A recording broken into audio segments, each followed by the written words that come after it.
Okay, 385 John Deere Baler. Have a little issue here that I've had today. Went and baled some hay. Everything's good. I don't think nothing's tore up or anything. This always fills up here with hay all the way across here, and dust and everything about it, several inches thick, and just coats that. When I got finished, I took my hand and I was pulling all that stuff off, trying to clean up around all that a little bit, and I noticed when I got my finger on that, I thought, man, that sucker's getting warm.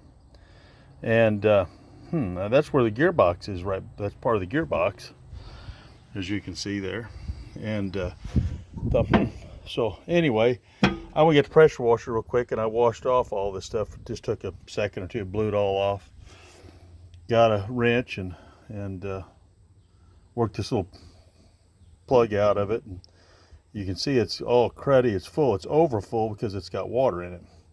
What's happened is because I've left this baler outside, and I've got a shop I'm building, but anyway, to put it in, it won't be happening no more. But anyway, I've left it set outside enough that this is crudded up and it's built up with dirt around it. Well, then the rainwater filled in. It's about a 1/2 inch thick, and it's seeped in around this plug, I guess, over time, and it's got water in it. So I looked at it and thought, well, I will drain it. And I got to looking, and the drain plug is just big enough for you can see it back there, my little crubby fat fingers to get in there. Can barely get in there. I loosened it. I think it's 9/16. I forget what I think I used a crescent, though. I may have used a wrench. I don't remember now, to get it out of there. And I've got it pretty loose, and you can see it's dripping. But I'm afraid to pull it out because I thought, man, that'll be a son of a gun to put back in. I don't want to have to take the gearbox out of this to change it. So it's dripping there to get the oil out of it. And then I'm siphoning it out here. I grabbed a little hose. You got to get a thicker hose. It wouldn't hurt if I had a thicker hose, but that one's probably a 1/4 inch inside, probably 5/16 on the outside.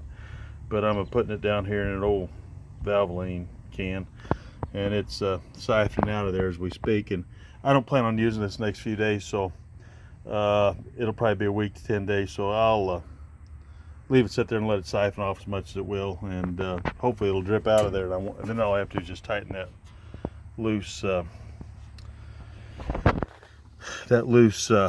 plug back in. I won't have to get it out. I can tighten it easy, but getting it put back in and get it started, I'm afraid it'll be a problem. But it's really tight for my fat fingers to get in there. You can see how muddy and murky and nasty that old gear oil is in there. But I'll clean it up and put some different gear oil in it. Here's another thing a lot of people may not know. Your shear pins. This is Dad's old baler. Those are all shear pins. And when you shear the pin, last year I sheared one, and it goes right here is where the shear pin is. I don't know if you can see my fat fingers here, but anyway, there's your shear pin. And the boys were with me, and I had one of them drive to town and go get me another shear pin. Well, I didn't know. This is where all 4 of the shear pins, that's probably a John Deere patent on that, or their thing. But for anybody that doesn't know that, you may want to get in there and look at your gearbox and check your gear oil, and I may put some of that Lucas heavy duty oil stabilizer. I think it's 120. That might be a good thing to put a little bit of that in. This is an old baler. Works good though, really does. Not too many issues, but anyway, please subscribe if you want to know some things about a 385 John Deere baler, or anything, some of the other balers that are similar to it. I wind up discussing them and other farm issues, but thank you for watching, and I hope this helps somebody that may get a similar situation that I've got in. Thank you. God bless, and have a great day.